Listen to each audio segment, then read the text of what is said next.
যে returning officer জনাব হাসনাত আব্দুল্লাহ মনোনয়নকে যে বৈধ ঘোষণা করেছেন সেটির বিরুদ্ধে তিনি একটি আপিল দায়ের করেছিলেন।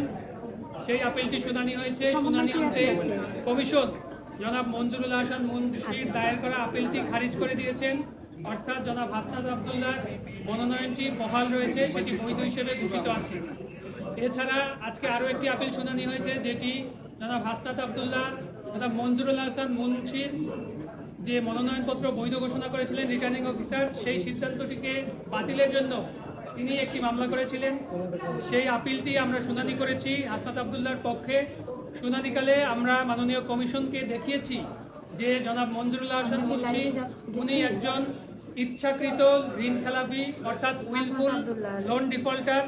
উনি 2004 এবং 5 সালে 3টি ব্যাংক এবং আর্থিক প্রতিষ্ঠান থেকে লোন নিয়েছেন। সেই লোন উনি কখনোই পরিশোধ করেননি। ব্যাংকগুলো তার বিরুদ্ধে অর্থঋণের মামলা করেছে, সেই মামলায় তারা রায় পেয়েছে, জারি মামলা চলমান আছে। এবং তার মধ্যে একটি প্রবণতা লক্ষ্য করা যায় যে যখনই একটি নির্বাচন ঘনিয়ে আসে তিনি আদালতকে ব্যবহার করে কোনো ধরনের একটি স্থগিতাদেশ এনে কোনো না কোনোভাবে নির্বাচনে অংশগ্রহণ করার চেষ্টা করেন। কিন্তু আনফরচুনেটলি উনি 2001 সালের পর থেকে আর কখনোই আইনগতভাবে বৈধ প্রার্থী হিসাবে প্রতিদ্বন্দ্বিতা করার সুযোগ পাননি। আপনাদের নিশ্চয়ই মনে আছে 2008 সালের নির্বাচনেও তিনি অযোগ্য ছিলেন, 2014 সালে তিনি নির্বাচন করেননি, 2018 সালেও উনি নির্বাচনের আগে এই সিআইবি তার যে ঋণ খেলাপির অবস্থান সেটির উপরে আদালত থেকে একটি স্থগিতাদেশ নিয়ে নির্বাচন করার চেষ্টা করেছিলেন, যেটি পরবর্তীতে আবার ব্যাংকের আবেদনের ফলে সেই আদেশটি বাতিল হয়ে যায় এবং নির্বাচন কমিশন তার মনোনয়ন অবৈধ ঘোষণা করে। এবং আপনাদের নিশ্চয়ই মনে আছে 2008 সালে ওনার আসনে ওনার পুত্র জনাব রিজভিউল হাসান কিন্তু নির্বাচন করার জন্য স্বতন্ত্র প্রার্থী হিসেবে বৈধ ঘোষিত হয়েছিলেন। এরপরে আবার 2024 সালের আগে নির্বাচনে উনি অংশগ্রহণের জন্য 2023 সালে আবার কিছু টাকা পয়সা দিয়ে ব্যাংকের সাথে একটি নেগোসিয়েশন করে উনি ওনার ঋণটাকে রেগুলার রাখার চেষ্টা করেছেন। অর্থাৎ উনি ইচ্ছাকৃতভাবে জনগণের যে টাকা, আপনার যে টাকা, আমার যে টাকা, সাধারণ জনগণের যে টাকা, সেই টাকা উনি মেরে দিয়ে উনি নির্বাচনে অংশগ্রহণ করার টাইমেই শুধুমাত্র আদালতকে ব্যবহার করে কোনো না কোনোভাবে এই বৈতরণীটা পার হওয়ার চেষ্টা করেছেন। এবার যেটা হয়েছে, আমরা হাসনাত আব্দুল্লাহর পক্ষে ওনার বিরুদ্ধে যখন আপিল দায়ের করেছি, আপিলে আমরা উল্লেখ করেছি যে উনি মহামান্য হাইকোর্ট বিভাগ থেকে একটি স্থগিতাদেশ নিয়েছিলেন, কিন্তু প্রিমিয়ার ব্যাংকের আবেদনের প্রেক্ষিতে এবং আইডিএলসি ফাইন্যান্স লিমিটেডের আবেদনের প্রেক্ষিতে মহামান্য আপিল বিভাগের চেম্বার জাজ হাইকোর্ট বিভাগের সেই আদেশটিকে আবার স্থগিত করে দিয়েছেন। অর্থাৎ ওনার যে লোন ডিফল্টিং স্ট্যাটাস সেটি বহাল থাকতেছে।